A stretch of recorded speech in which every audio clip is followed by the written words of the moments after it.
Haleluya, puji Tuhan. Shalom Bapak Ibu Saudara yang kekasih dalam Kristus Yesus Tuhan. Senang sekali pada hari ini kita akan kembali melaksanakan ibadah kita meskipun masih secara online. Kita akan terus berdoa agar ibadah kita dapat dilaksanakan di gedung gereja kita di tempat ini. Amin. Baik Bapak Ibu, kita akan memulaikan ibadah kita pada hari ini. Kita akan memuji Tuhan, menyembah Tuhan, belajar firman Tuhan, dan kita akan menerima berkat Tuhan, tidak hanya melalui firman Tuhan tapi melalui doa berkat yang akan dinaikkan setelah kita ibadah pada hari ini. Namun sebelum ibadah kita mulai, mari terlebih dahulu kita tundukkan kepala kita siapkan hati kita siapkan pikiran kita untuk kita berdoa dan menerima berkat Tuhan pada hari ini. Mari kita berdoa. Segala pujian syukur hanya bagimu Tuhan, sebab hanya Yesus Tuhan yang layak ditinggikan, layak dipuja, layak dipuji, dan layak disembah. Pada hari ini kembali kami akan melaksanakan ibadah kami secara online. Tuhan, kami mohon kiranya campur tangan Tuhan. Tuhan bekerja melalui ibadah kami ini yang mendatangkan damai sejahtera sukacita bagi kami. Berkati ya Tuhan ibadah kami pada hari ini, dari awal, pertengahan, hingga akhirnya, dan biarlah Roh Kudus berkarya. Segala intimidasi iblis yang mengganggu konsentrasi kami saat kami beribadah pada hari ini, dari awal, pertengahan, hingga akhirnya, kami tolak patahkan di dalam nama Yesus. Tapi bila kuasa Tuhan bekerja dan kuasa Roh Kudus berdaulat atas hidup kami, dalam nama Tuhan Yesus kami akan memulaikan ibadah kami. Berkati semua yang terlibat dalam pelayanan. Mari Tuhan pakai semakin hari, semakin heran untuk kemuliaan, hormat, dan kebesaran bagi nama Tuhan. Hanya di dalam nama Yesus kami bersyukur dan berdoa. Sama-sama yang siap untuk melaksanakan ibadah pada hari ini, katakan amin. Terima kasih Tuhan buat hari ini. Sekalipun kami masih beribadah secara online Tuhan, tapi kami mau bersyukur Tuhan, karena Tuhan berikan kami kesehatan. Dan pagi hari ini kami tetap akan menyembah Tuhan. Tuhan berkati setiap keluarga-keluarga dimanapun yang berada yang menyaksikan layanan ini. Tuhan memberkati kami juga yang dalam pelayanan ini Tuhan. Dan kami bersyukur Tuhan karena kami masih dapat melayani. Semua karena anugerah Tuhan yang besar dalam hidup kami. Kami mau tetap bersyukur dalam segala situasi kondisi apapun yang terjadi saat ini Tuhan. Dan kami mau tetap Tuhan mengutamakan Tuhan di dalam hidup kami. Terima kasih Bapak, terima kasih. Kami mau memuji dan menyembah-Mu Tuhan. Di dalam nama Yesus kami siap menyembah-Mu. Haleluya. Amin. Mari kita menyembah Tuhan.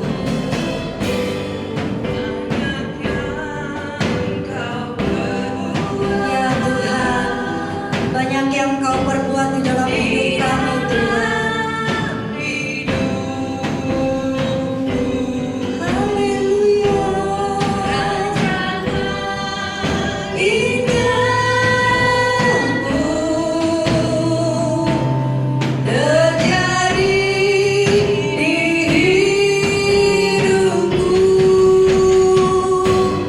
Bapa yang mengerti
setiap langkah kami.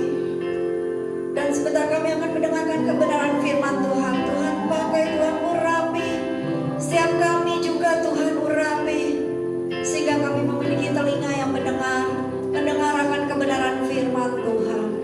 Terpujilah namamu Yesus, dalam nama Yesus kami berdoa. Haleluya. Amin.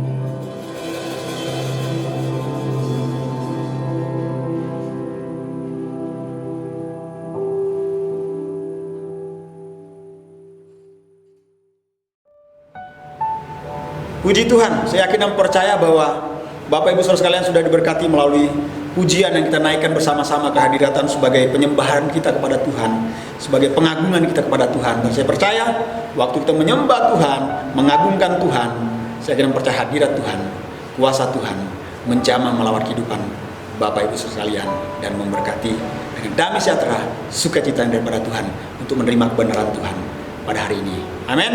Baik Bapak Ibu, siapkan hati dan pikiran Bapak Ibu sekalian, siapkan telinga untuk mendengarkan firman Tuhan dan hati untuk menerima benih firman Tuhan yang ditabur pada hari ini, dan biar benih itu boleh berakar, bertumbuh, dan Bapak Ibu boleh menghasilkan buah-buah kehidupan yang mempermuliakan nama Tuhan kita Yesus Kristus. Namun sebelumnya kita akan berdoa terlebih dahulu sebelum kita belajar firman Tuhan pada hari ini.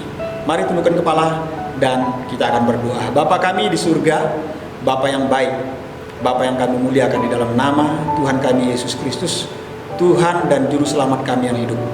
Hari ini kami kembali akan belajar kebenaran firman Tuhan. Urapi setiap kami, berikan kami hikmat yang dari surga, bukan yang dari dunia ini. Sehingga hikmat yang dari surga yang akan memimpin kami, untuk kami mengerti, memahami apa yang menjadi maksud Tuhan dari firman Tuhan ini, dan menolong kami untuk kami dapat melakukan, mempraktekkan firman Tuhan di dalam hidup kami. Oleh karena itu, berikan kami hikmat pengertian, pemahaman yang benar, dan Roh Kudus pimpin kami dalam pelajaran firman Tuhan hari ini dari awal, pertengahan hingga akhirnya. Hamba yang akan menyampaikan, sembunyikan hamba di belakang salib Yesus, sehingga Yesus yang dimuliakan. Jauhkan hamba dari roh yang mencuri kemuliaan bagi nama Tuhan. Roh Kudus ambil alih hati pikiran perkataan hamba, sehingga yang disampaikan ini betul-betul berasal daripada isi hati Tuhan. Serahkan semua ini, segala intimidasi iblis, segala kuasa iblis yang mencuri benih firman Tuhan, yang mengganggu konsentrasi kami belajar firman Tuhan, kami tolak, patahkan, hancurkan di dalam nama Yesus. Tapi biar kuasa Tuhan bekerja. Jadi dalam nama Yesus kami siap belajar firman Tuhan pada hari ini. Sama-sama yang siap katakan amin. Baik, mari Bapak Ibu langsung kita membuka di dalam Alkitab kita, yaitu di dalam kitab 1 Raja-Raja, kitab 1 Raja-Raja pasal yang kedua, ayat pertama sampai ayat yang ke-12. Namun saya akan bacakan bagi kita semua ayat pertama sampai ayat yang keempat, dan ayat yang ke-10 sampai ayat yang ke-12. Sudah dapat semua? Buka Alkitab atau Alkitabnya. Saya akan bacakan buat Bapak Ibu Saudara sekalian. Demikian bunyi firman Tuhan dalam 1 Raja-Raja pasal yang kedua, ayat pertama dan seterusnya. Pesan Daud yang terakhir sebelum meninggal. Ketika saat kematian Daud mendekat, ia berpesan kepada Salomo anaknya, "Aku ini akan menempuh jalan segala yang fana. Maka kuatkanlah hatimu dan berlakulah seperti laki-laki.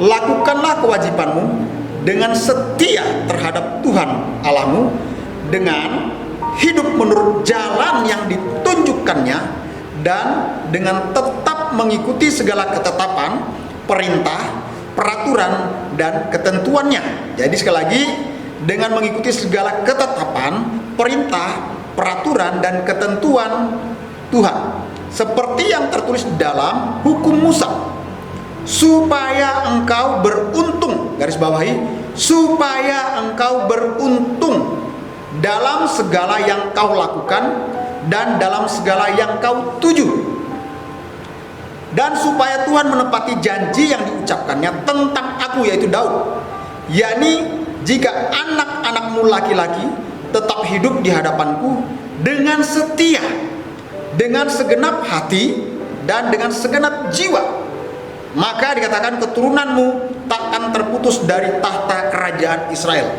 Ayat yang 10 sampai ayat yang ke-12. Kemudian Daud mendapat perhentian bersama-sama nenek moyangnya dan ia dikuburkan di kota Daud. Dan Daud memerintah orang Israel selama 40 tahun. Di Hebron ia memerintah 7 tahun, dan di Yerusalem ia memerintah 33 tahun. Salomo duduk di atas tahta Daud ayahnya, dan kerajaannya sangat kokoh. Setelah itu dikatakan Salomo duduk di atas tahta Daud ayahnya, dan kerajaannya sangat kokoh. Melalui pembacaan firman Tuhan di dalam 1 Raja-Raja pasal yang kedua, ayat pertama sampai ayat yang seterusnya sampai ayat yang ke-12, yang mana dengan jelas di situ perikop ini berbicara tentang pesan-pesan Daud terhadap anaknya Salomo, atau pesan Daud yang terakhir buat anaknya Salomo. Nah, melalui pembacaan firman Tuhan ini, maka judul firman Tuhan yang akan kita pelajari bersama-sama pada hari ini berbicara tentang tips supaya hidup beruntung. Saya mau bertanya pada Bapak Ibu Saudara sekalian, ada nggak di antara Bapak Ibu Saudara sekalian, di antara kita semua yang tidak ingin hidupnya beruntung? Tentunya tidak. Semua orang pasti menginginkan hidupnya beruntung. Bahkan dengan berbagai macam cara orang melakukan untuk memperoleh keberuntungan di dalam hidupnya.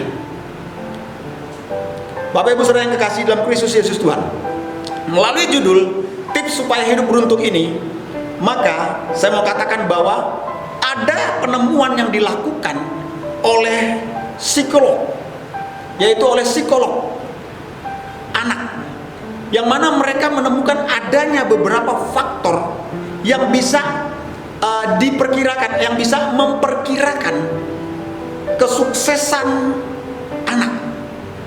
Dan hal yang mengejutkan, penemuan yang ditemukan oleh para psikolog ini adalah bahwa kesuksesan anak itu ternyata ada daripada orang tuanya. Sekali lagi, yang mengejutkan bagi para psikolog ini bahwa kesuksesan anak itu ada pada orang tuanya, bukan pada orang lain, tetapi pada orang tuanya. Misalnya, yang pertama, orang tua mengajarkan kepada anaknya tentang keahlian sosial. Itu akan menunjang, akan membawa anak itu pada suatu kesuksesan dan pada suatu keberhasilan di dalam hidupnya.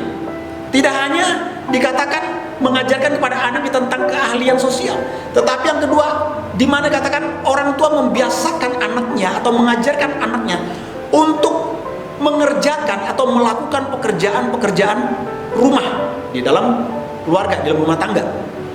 Kemudian yang ketiga dikatakan bahwa orang tua mempunyai ekspektasi tinggi, dan berekspektasi tinggi terhadap anak ini akan berdampak pada suatu pencapaian yang besar bagi anaknya.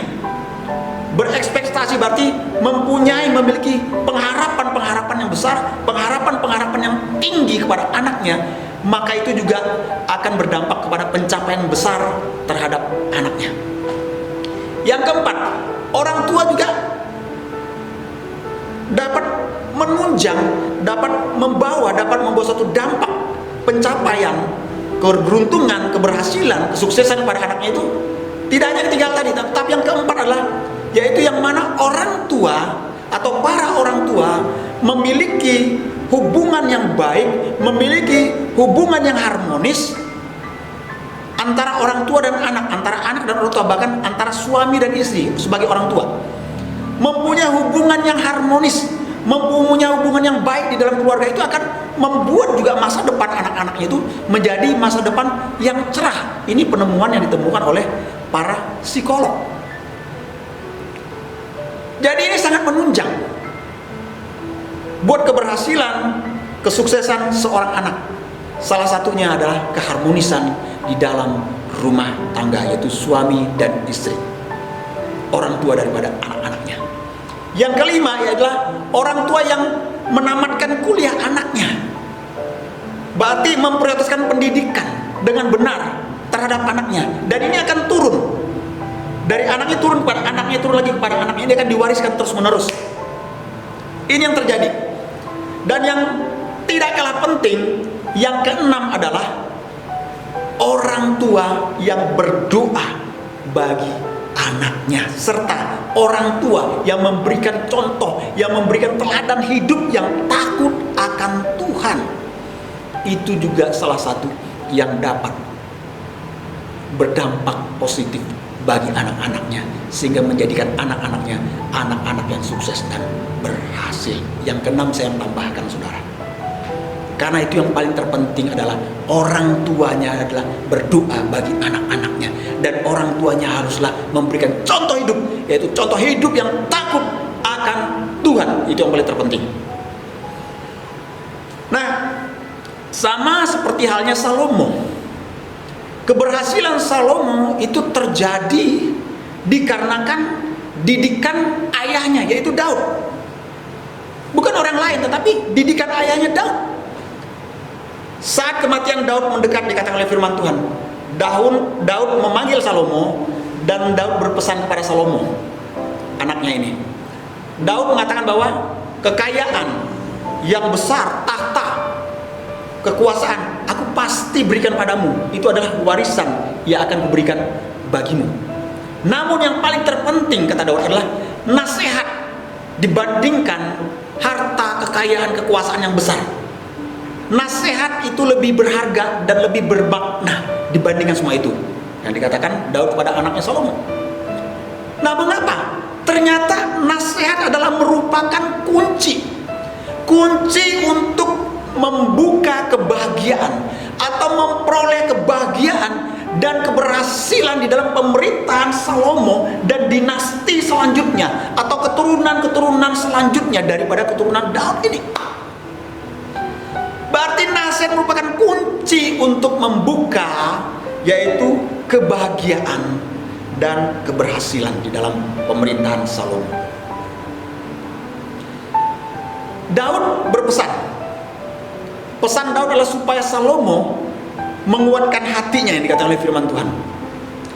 Dan Salomo diminta Daud untuk tetap hidup menurut jalan yang ditunjukkan oleh Tuhan, mengikuti ketetapan-ketetapan Tuhan, melakukan setiap perintah Tuhan, dan hidup menurut jalan yang ditunjukkan oleh Tuhan.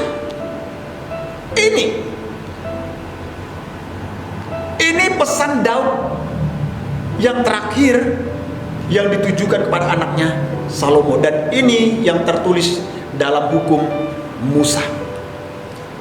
Jikalau semua itu dikatakan dilakukan oleh Salomo, pesan-pesan Daud terhadap Salomo, waktu dia melakukan semua itu dengan takut akan Tuhan, memelihara ketetapan Tuhan, melakukan perintah-perintah Tuhan, maka dikatakan semua yang dilakukan oleh Salomo dibuat oleh Tuhan beruntung, dibuat Tuhan berhasil. Segala hal yang ia kerjakan akan dibuat oleh Tuhan maju. Kenapa? Dikatakan Tuhan akan menepati janji yang diucapkannya kepada Daud, keturunan Daud, dan itu akan digenapi oleh Tuhan. Janjinya dikatakan apa?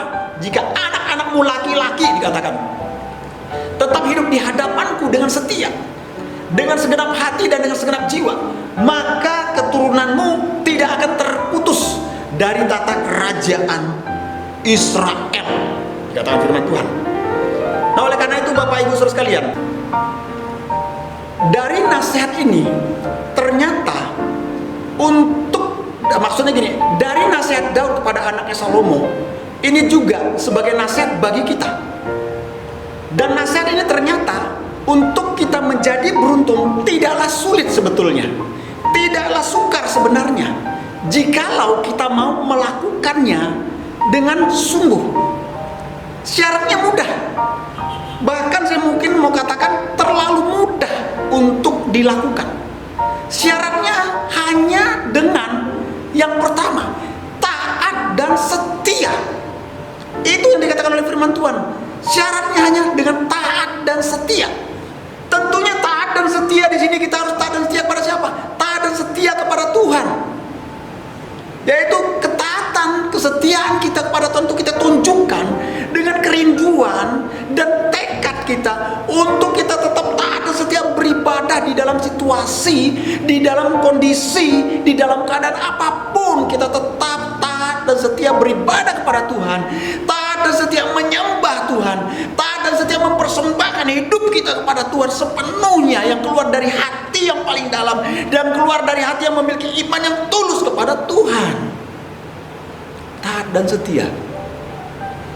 Dari nasihat ini ternyata untuk kita memang untuk menjadi beruntung tidaklah sulit. Jikalau mau dilakukan, syaratnya sangat mudah, betul? Sangat mudah.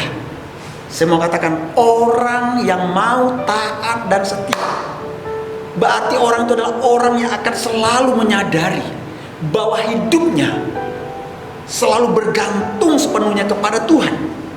Hidupnya selalu bergantung pada kuasa Tuhan serta belas kasih Tuhan atas hidupnya.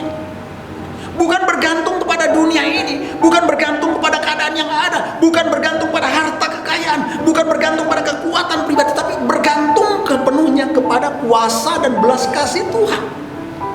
Dan orang seperti ini akan selalu mencari Tuhan. Orang yang taat dan setia akan mencari Tuhan, karena dia tahu, dia sadar bahwa hanya Tuhanlah yang menjadi sumber kehidupan bagi hidupnya. Nah, orang-orang yang berusaha untuk taat dan setia kepada Tuhan, termasuk saudara, jikalau saudara adalah orang-orang yang berusaha untuk taat dan setia kepada Tuhan, saya percaya bahwa keberhasilan, keberuntungan akan menjadi bagian di dalam kehidupan Bapak Ibu Saudara sekalian. Amin. Akan ada upah dari ketaatan dan kesetiaan itu. Akan ada upah. Nah, Bapak Ibu Saudara yang kekasih di dalam Kristus Yesus Tuhan, ada sebuah cerita tentang seekor anjing, dan ini kisah nyata, cerita nyata yang terjadi di kota Ermenside, Portugal. Ini di Portugal, di kota Ermenside. Seekor anjing yang bernama Preta. Nah, anjing ini rajin sekali setiap hari Minggu untuk pergi ke gereja. Ini binatang loh saudara, seekor anjing. Dia rajin sekali setiap hari Minggu untuk pergi ke gereja. Nah, untuk setiap hari Minggu ia pergi ke gereja atau berangkat ke gereja, dia harus menempuh jarak sejauh 24 km. Dia harus berjalan sejauh 24 km dari rumah tempat dia tinggal sampai ke gereja tempat dia mengikuti kebaktian atau ibadah yang dilakukan di dalam gereja tersebut. Setiap minggu dia harus menempuh jarak 24 km, pergi ulang 24 km, berarti 48 km. Ini si Preta ini. Dan dia selalu berangkat dari tempat dia tinggal sampai ke gereja itu, selalu berangkat di pagi hari, pukul 5 pagi. Ini saya baca kisahnya. Pukul 5 pagi dia sudah keluar dari rumah untuk melakukan perjalanan sampai ke gereja. Gereja mulai jam 7.30. Dari jam 5 dia sampai jam 7.15, jam 7.20, bahkan jam 7.10. Berarti perjalanannya sekitar jam 5, jam 6, jam 7, jam 7 lewat sekian menit. Sekian belas menit. Dia datang selalu tepat waktu, bahkan belum ibadah dimulai dia sudah hadir. Dan dia selalu menempatkan dirinya pada posisi paling depan duduknya. Duduknya di lantai, di depan pas dekat dengan altar atau dekat dengan dengan podium, dekat dengan mimbar di depan. Dia selalu duduk diam di bawah situ, mendengarkan pujian, mendengarkan firman Tuhan, bahkan sampai selesai. Waktu umat Tuhan berdiri, dia juga ikut bangkit berdiri. Tapi waktu umat Tuhan kembali duduk, ia akan ikut kembali duduk. Cuman tidak diceritakan apakah dia memberikan persembahan. Nggak ada dia memberikan persembahan, dia dapat uang saudara. Tapi ini cerita nyata. Anjing yang bernama Preta ini dengan setia, setiap minggu dia datang ikut beribadah 24 kilo bolak-balik, mengikuti ibadah dengan taat dan setia, dengan hikmat dia mengikuti sampai selesai. Nah, dia harus melakukan perjalanan. Terkadang waktu dia pulang ke rumahnya, ada orang yang dia kenal kadang memberikan tumpangan bagi dia yang lewatin rumahnya tempat dia tinggal, dan dia harus masuk mobil itu sehingga perjalanan lebih cepat sampai di rumah. Tapi ini dilakukan oleh Preta, anjing ini, setiap minggu saudara dia pergi ke gereja. Bayangkan saudara, bayangkan. Nah, Bapak Ibu Saudara yang kekasih dalam Kristus Yesus Tuhan, kalau kita melihat dari cerita ini, sebetulnya cerita ini juga mendorong kita, menginspirasi kita untuk kita menjadi umat Tuhan, untuk kita menjadi orang percaya yang taat, yang setia kepada Tuhan dalam situasi kondisi apapun, bahkan di dalam hal kita beribadah. Kita harusnya taat lebih daripada seorang, atau lebih dari seekor preta, maksud saya, bukan seorang tapi seekor preta. Nah saudara, gereja di mana tempat preta mengikuti kebaktian atau ibadah di Portugal, Irmonside, salah satu kota itu di Irmonside di Portugal, ternyata ada banyak orang yang tertarik dengan cerita ini, sehingga orang terinspirasi dengan kehadiran preta di dalam gereja tersebut. Sehingga dikatakan setiap minggu gereja di mana tempat preta ikut beribadah, jemaatnya tuh bertambah, saudara. Bertambah, meskipun mungkin motivasinya hangat untuk melihat seekor anjing dan terinspirasi atau tergerak karena seekor anjing, nggak jadi masalah. Tetapi akhirnya membuat apa? Orang-orang yang berdatangan akhirnya mereka dengan setia, dengan taat juga datang untuk beribadah, seperti halnya preta.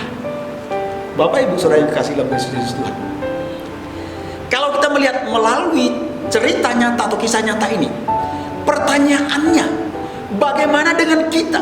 Bagaimana dengan Bapak Ibu Saudara sekalian? Bagaimana dengan kita semua? Apakah kita termasuk orang yang taat dan setia kepada Tuhan dibandingkan dengan seekor preta? Itu pertanyaannya. Banyak kalau kita melihat orang yang mengaku dirinya Kristen, mengaku dirinya orang percaya, tetapi hidup mereka sama sekali tidak menunjukkan ketaatan dan kesetiaannya kepada Tuhan. Bahkan kehidupannya tidak mencerminkan bahwa dia sebagai orang yang sudah diselamatkan oleh Tuhan Yesus. Oleh karena itu saya mau katakan kepada kita semua, marilah Bapak Ibu Saudara sekalian, saya mau mengajak Bapak Ibu kita semua untuk apa? Kita membangun hidup kita mulai saat ini di atas dasar iman yang kuat, yang teguh, yang kokoh di dalam Kristus, melalui apa? Ketaatan dan kesetiaan kita yang kita bangun setiap hari sepanjang hidup kita. Agar apa? Agar hidup kita dikatakan beruntung. Inilah tips yang pertama untuk kita memperoleh keberuntungan, keberhasilan di dalam hidup kita. Tips yang pertama, taat dan setia kepada Tuhan. Amin. Bilang kiri kanan saudara, taat dan setia kepada Tuhan dalam segala hal, dalam beribadah, ya kan, di dalam bekerja kita tetap taat dan setia menyertakan Tuhan. Di dalam segala hal kita harus tetap taat dan setia pada kebenaran Tuhan, semuanya. Syarat yang kedua untuk hidup kita beruntung dan berhasil setelah taat dan setia, yang kedua adalah kita harus melakukan perintah Tuhan. Itu nasihat yang diberikan oleh Daud terhadap Salomo. Dikatakan di ayat yang ketiga, lakukanlah kewajibanmu dengan setia terhadap Tuhan Allahmu dengan hidup menurut jalan yang ditunjukkannya dan dengan tetap mengikuti segala ketetapan, perintah, peraturan, dan ketentuan Tuhan, seperti yang tertulis dalam hukum Musa, supaya engkau beruntung dalam segala yang kau lakukan dan dalam segala yang kau tuju. Berarti melakukan perintah adalah syarat yang kedua yang harus kita lakukan setelah taat dan setia kepada Tuhan. Memang untuk melakukan setiap perintah-perintah Tuhan di dalam hidup kita itu memang tidaklah mudah, saudara. Memang gak mudah.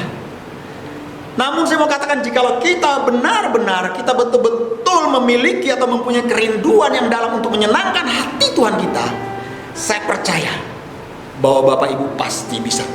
Bilang kiri kananmu, kamu pasti bisa. Bilang, kamu pasti bisa. Saya percaya bahwa Bapak Ibu bisa untuk melakukan setiap perintah Tuhan dalam kehidupan Bapak Ibu sekalian. Kalau memang Bapak Ibu memiliki kerinduan yang dalam akan Tuhan, yaitu untuk menyenangkan hati Tuhan. Nah, perintah Tuhan di dalam Roma pasal 12, satu aja perintahnya, yaitu mengatakan gini, janganlah kamu menjadi serupa dengan dunia ini, garis bawahi, serupa dengan dunia ini, tetapi berubahlah oleh pembaruan budimu, sehingga kamu dapat membedakan manakah kehendak Allah, apa yang baik, yang berkenan kepada Allah, dan yang sempurna. Roma 12 ayat yang kedua. Nah, kita sebagai orang percaya seharusnya kita sadar bahwa sistem di dunia ini adalah satu sistem yang jahat adanya, yang berada di bawah pemerintahan iblis. Saya bukan mengatakan sistem pemerintah negara kita, bukan, tapi sistem kekuasaan ini di dunia ini itu di bawah kendali kuasa dan pemerintahan si iblis. Nah, oleh karena itu, kita sebagai orang percaya, sebagai anak-anak Tuhan, kita haruslah menjadi orang percaya yang tegas terhadap segala cara yang berlaku dan populer dari roh dunia ini, sambil kita memberitakan standar kebenaran firman Allah, yaitu demi Yesus Kristus. Kita harus tegas untuk menolak semua itu. Nah, makanya istilah dunia yang garis bawah tadi, istilah dunia dalam bahasa Yunaninya kosmos.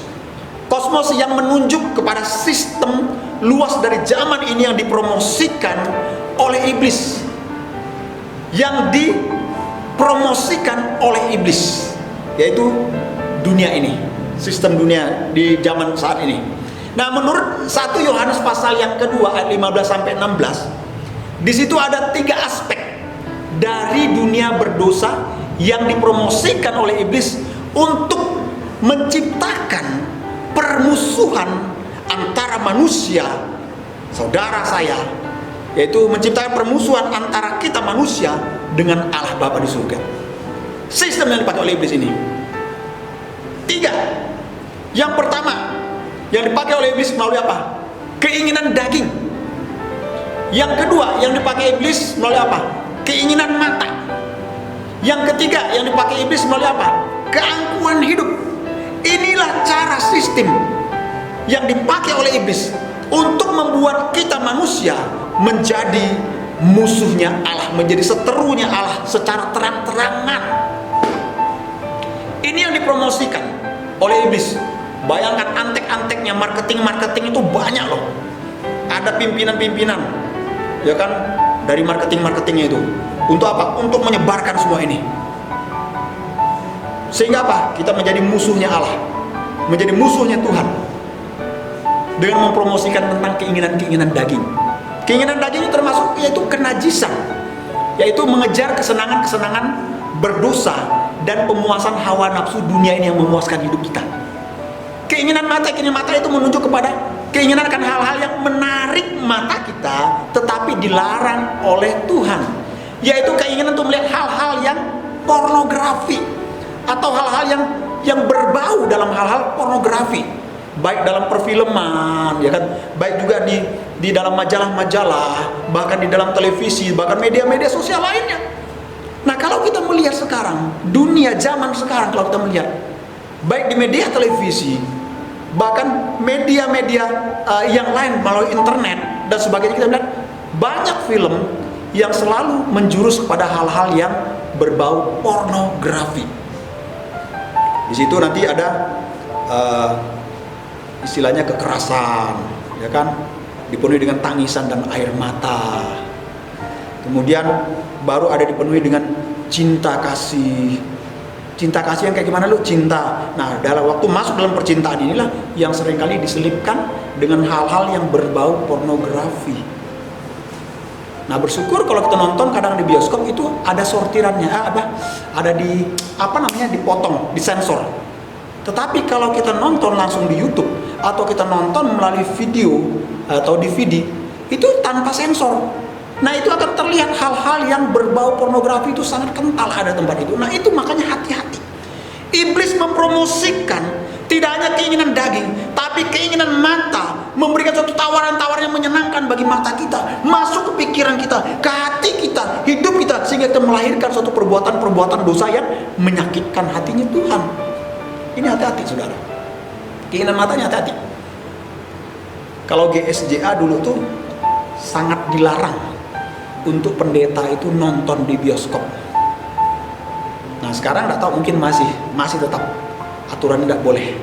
Cuman ya kadang yang untuk ngajak anak-anak nonton bioskop boleh nonton, tapi film-film yang tertentu, ya kan, bukan film-film yang tindakan kekerasan, bukan film-film yang berbau pornografi, tetapi film-film yang tentang pengajaran, pendidikan untuk anak-anak dan sebagainya, itu boleh.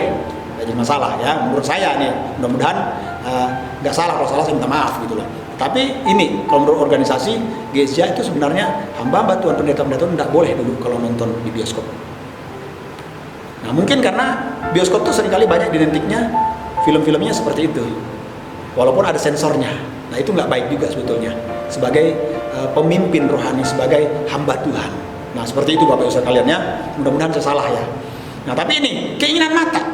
Nah kita harus, iblis sedang gencar-gencarnya mempromosikan ya kan produk-produk dari keinginan mata. Produk-produk bukan produk-produk asuransi untuk menjamin hidup, tetapi produk-produk keinginan mata yang membinasakan hidup kita di hadapan Tuhan. Ini dipromosikan dengan begitu gencar di dunia ini, kosmos yang begitu luas di zaman ini. Iblis mempromosikan dengan gencar. Makanya itu orang percaya harus hati-hati, harus memiliki hubungan yang intim, akrab, yang dekat dengan Tuhan.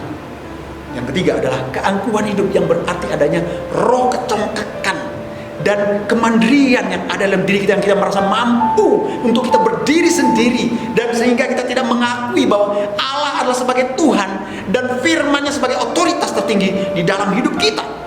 Ini keangkuhan hidup. Hati-hati, keangkuhan hidup ini juga datang di dalam kehidupan kita sebagai orang percaya. Bahwa kita merasa bahwa tanpa Tuhan aku bisa, mampu, aku berhasil, itu keangkuhan hidup. Tanpa Tuhan aku bisa berjalan sendiri, aku bisa beruntung, aku bisa berhasil, tanpa mengakui bahwa firman Tuhan sebagai otoritas tertinggi dalam hidup kita. Itu bisa terjadi, keangkuhan hidup. Tapi hati-hati, jangan sampai ini ada dalam hidup kita. Amin Bapak Ibu sekalian. Percaya bahwa Bapak Ibu percaya bahwa Bapak Ibu mengandalkan Tuhan di dalam kehidupan Bapak Ibu sekalian. Bahwa Bapak Ibu tidak mampu berapapun tanpa Tuhan. Amin. Dan firman-Nya di dalam hidup Bapak Ibu saudara sekalian. Nah dari ketiga hal ini, kita sebagai orang percaya sudah seharusnya bukan lagi berusaha, tetapi sudah seharusnya untuk menolak melakukan ketiga hal tadi: keinginan daging, keinginan mata, dan keangkuhan hidup. Waktu kita berusaha untuk menolak ini, maka saya akan percaya keberhasilan, keberuntungan akan datang dan terjadi dalam kehidupan kita.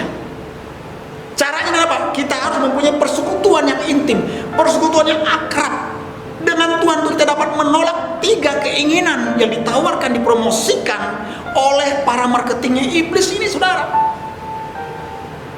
Nah kita harus menolak ini. Mengapa? Karena ini adalah bagian daripada perintah Allah, perintah Tuhan bagi setiap orang yang percaya, bagi saudara dan bagi saya. Amin. Nah dengan dua tips supaya hidup beruntung ini, yang pertama, kita harus taat dan setia. Betul? Yang kedua, yaitu kita harus apa? Melakukan perintah Tuhan, instruksi Tuhan, arahan Tuhan di dalam hidup kita. Kita menerapkan firman Tuhan. Maka yang ketiga dikatakan, setelah kedua hal itu kita lakukan, maka keberuntungan dan keberhasilan dalam segala yang kita tuju itu akan dinyatakan oleh Tuhan di dalam kehidupan setiap kita. Amin Bapak Ibu sekalian. Daud telah banyak belajar, banyak melalui pengalaman-pengalaman dan disiplin-disiplin hidup yang menyakitkan yang terjadi dan datang dalam hidupnya. Dan dia mengatakan bahwa keberhasilan dan keberuntungan serta berkat Allah itu ternyata tergantung pada keadaan ketika kita mau tetap berada di dalam jalan Tuhan, berada di dalam kebenaran-kebenaran Tuhan di dalam hidup kita, maka keberuntungan dan keberhasilan akan menjadi bagian di dalam hidup kita. Seperti halnya Daud. Ketika apa? Kita taat dan setia serta melakukan setiap perintahnya di dalam hidup kita. Firman Tuhan berkata di dalam Ulangan 28 ayat pertama sampai ayat yang ke-14, yang mana firman Tuhan berbicara tentang berkat dari ketaatan, kutuk akibat ketidaktaatan. Ayat pertama sampai ayat ke-14 Ulangan 28 ini berbicara tentang berkat akibat ketaatan. Maka dikatakan di situ, segala berkat ini akan datang kepadamu dan menjadi bagianmu. Itu firman Tuhan katakan. Jadi Bapak Ibu sekalian, saya mau katakan hanya dengan taat dan setia serta melakukan setiap perintah Tuhan lah, maka keberuntungan akan berpihak kepada kita. Oleh karena itu, saya mau mengajak Bapak Ibu sekalian, kita semua, marilah kita mau mengikuti apa yang dikatakan oleh firman Tuhan. Marilah kita mau menerapkan, melakukan apa yang dikatakan oleh oleh firman Tuhan. Jikalau kita ingin hidup kita beruntung, jikalau kita ingin hidup kita berhasil di dalam segala hal yang kita lakukan dan di dalam segala hal yang kita kerjakan di dalam hidup kita. Amin. Kalau Bapak Ibu melakukan, maka dikatakan segala berkat ini akan datang di dalam kehidupan. Mari tundukkan kepala dan kita akan berdoa bersyukur buat firman Tuhan pada hari ini. Bapa di surga, Bapa yang baik, Bapa yang kami muliakan di dalam nama Tuhan Yesus. Kami terlalu yakin dan percaya bahwa berkat kami datangnya daripada Tuhan. Dan jikalau sudah Tuhan memberkati, tidak ada seorang pun yang dapat mencuri berkat itu. Dan jikalau Tuhan yang sudah membuat kami beruntung dan berhasil, tidak ada seorang pun yang dapat merampas keberuntungan keberhasilan itu di dalam kehidupan kami. Yaitu ketika kami taat dan setia serta melakukan setiap perintah-perintah-Mu Tuhan di dalam hidup kami. Oleh karena itu Tuhan, kami mau katakan pada hari ini, kami mau belajar mentaati, dan kami mau belajar tetap setia, dan kami mau belajar melakukan setiap perintah-perintah Tuhan, melakukan setiap ketetapan-ketetapan Tuhan di dalam kehidupan kami. Karena kami tahu ketika kami lakukan, maka keberuntungan, keberhasilan akan datang di dalam kehidupan kami. Namun kami menyadari secara manusia seringkali kami lemah, kami tidak sanggup, kami tidak mampu. Namun pada hari ini kami mau katakan, Tuhan, ini kami. Kami mau menyerahkan hati kami, hidup kami. Kami mohon biarlah kiranya Roh Kudus memegang tangan kami, memimpin setiap langkah kami, sehingga kami tetap berjalan di dalam kebenaran Tuhan. Karena kami percaya ketika kami berjalan bersama dengan Kudus, maka kami akan beruntung dan berhasil. Tuhan tolong setiap kami, dan hamba berdoa buat setiap jemaat Tuhan pada hari ini. Mari Tuhan mampukan, Tuhan sanggupkan, sehingga Tuhan hidup di dalam kebenaran Tuhan, melakukan setiap perintah Tuhan, dan tetap taat dan setia kepada Tuhan dalam situasi, kondisi, keadaan apapun. Hamba berdoa mampukan jemaat Tuhan di dalam nama Tuhan Yesus. Dan hamba percaya keberuntungan dan keberhasilan akan turun atas umat Tuhan. Sebagaimana Ulangan 28 ayat pertama sampai ayat yang ke-14. Firman Tuhan mengatakan, maka segala berkat ini akan datang kepadamu. Yaitu terjadilah di dalam nama Tuhan Yesus Kristus. Dalam nama Yesus kami bersyukur buat firman Tuhan pada hari ini yang sudah memberkati kami. Haleluya, sama-sama yang diberkati katakan amin. Tuhan Yesus memberkati. Shalom Bapak Ibu sekalian, puji Tuhan. Saya yakin dan percaya kita semua sudah diberkati dengan firman Tuhan pada hari ini. Amin. Nah, pada hari ini saya ingin memberitahukan kepada Bapak Ibu, bagi yang ingin memberikan persembahan dan persepuluhannya, dapat mentransfer ke nomor rekening yang ada di bawah ini, atau juga bisa memasukkannya ke kotak persembahan yang ada di gereja pada hari Senin jam 6 sore pada saat diadakannya doa malam di gereja. Bagi yang melalui transfer, harap memberikan bukti transfernya ke nomor telepon atau WA di bawah ini. Demikian pemberitahuan yang saya sampaikan. Semoga bermanfaat bagi Bapak Ibu sekalian. Tuhan Yesus memberkati. Haleluya. Kami mau memuji-Mu Tuhan pagi hari ini. Kami mau bersukacita di dalam-Mu dan kami mau meninggikan nama Yesus. Sama-sama kita mau bernyanyi bagi Tuhan.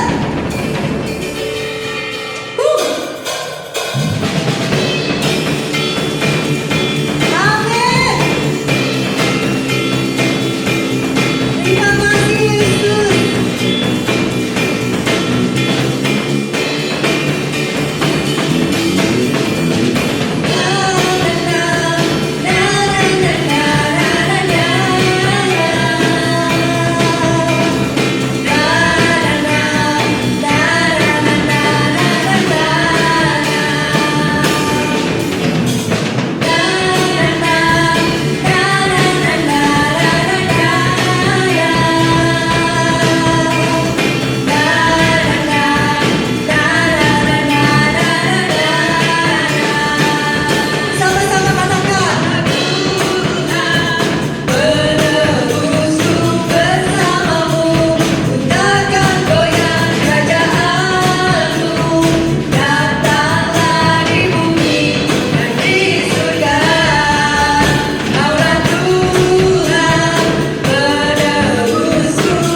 Terpujilah namamu Bapa, terpujilah namamu.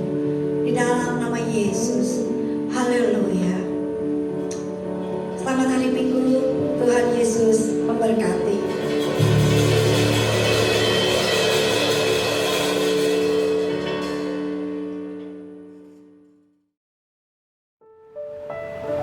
Haleluya, puji Tuhan. Saya yakin dan percaya bahwa Bapak Ibu Saudara sekalian sudah diberkati melalui ujian penyembahan, melalui firman Tuhan pada hari ini.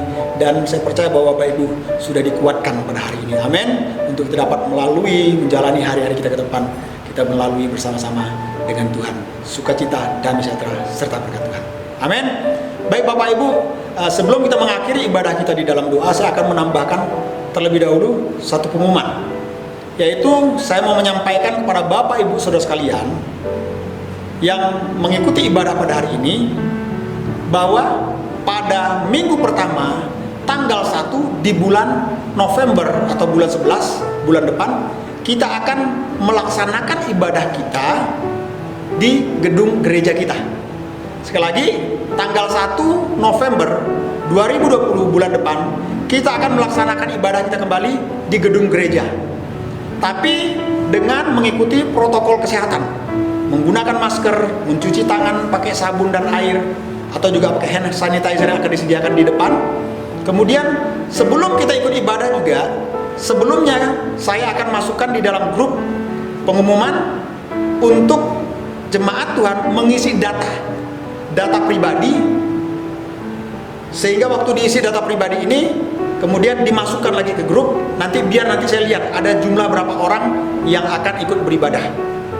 Nah, nanti nama-nama yang sudah terdata itu akan nanti diserahkan kepada usher greeter yang menjaga di pintu masuk. Sehingga waktu dilihat ada nama-nama yang tercatat ini datang ibadah, dipersilakan untuk masuk. Tetapi nama-nama yang tidak terdaftar, maaf sekali lagi, jikalau harus pulang, tidak mengikuti ibadah di rumah, tapi ikuti ibadah secara online di minggu yang akan datangnya.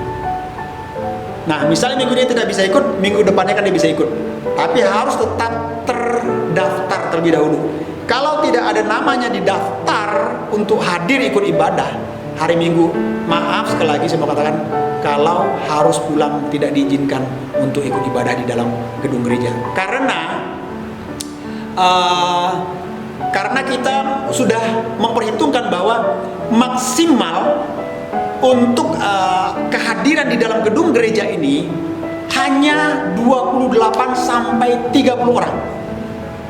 Dengan mengikuti protokol kesehatan, jarak 1 meter kiri kanan dan 1 meter depan belakang. 1 meter jaraknya, paling minimal. Dan kita harus menggunakan masker.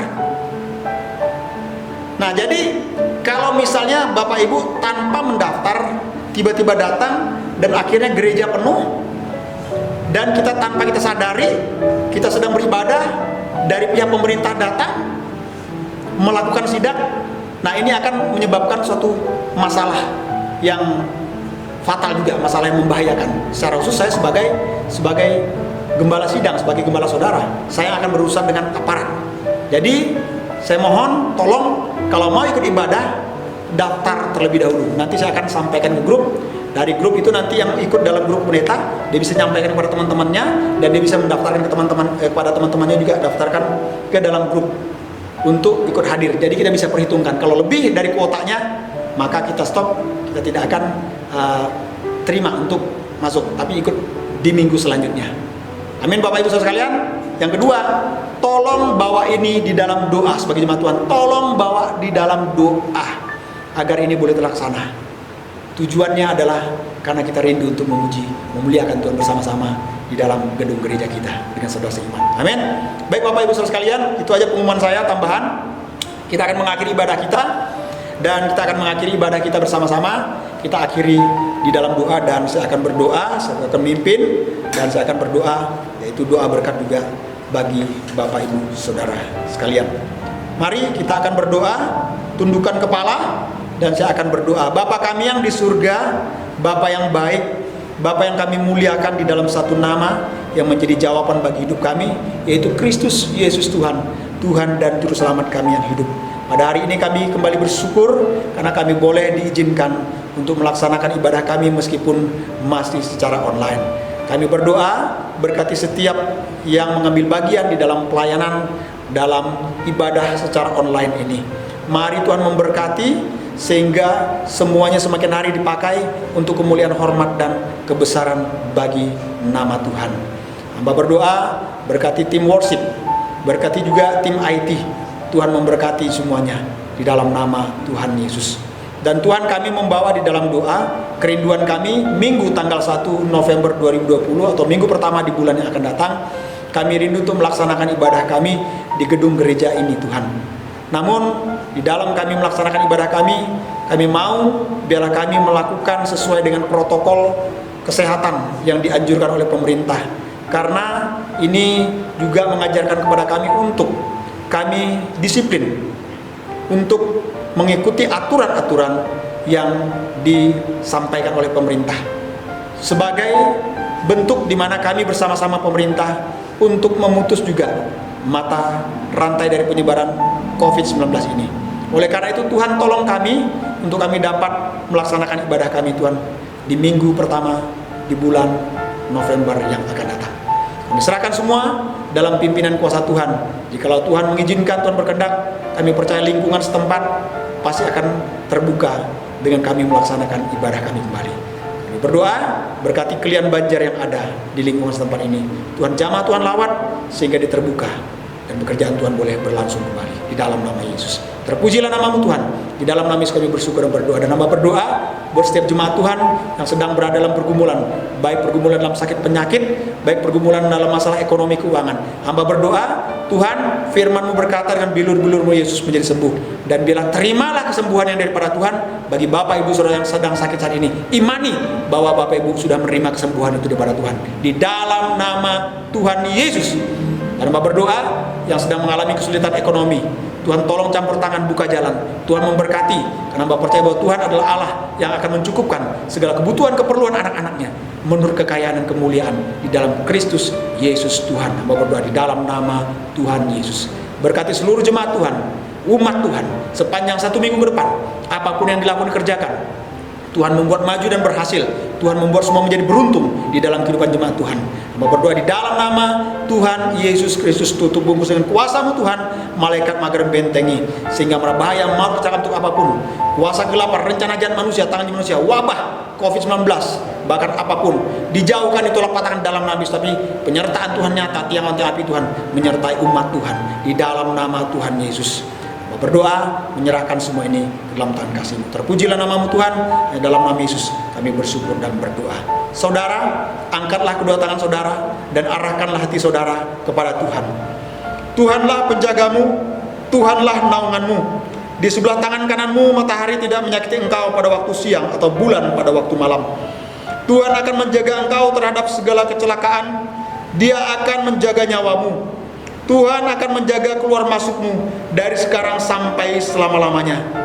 Terimalah dan bawalah berkat yang daripada Allah Bapa, kasih karunia kecintaan daripada Putra yang tunggal Tuhan Yesus Kristus, serta pertolongan penghiburan, kekuatan daripada kuasa Roh Kudus akan menyertai saudara dan saya mulai detik ini, esok sampai Maranatha, sampai Tuhan Yesus datangnya 2 kali menjemput kita semua di awan-awan. Sama-sama yang percaya katakan amin. Tuhan Yesus memberkati. Nantikan dan saksikan ibadah secara online di minggu yang akan datang. Shalom Aleichem Besen Hamasiah.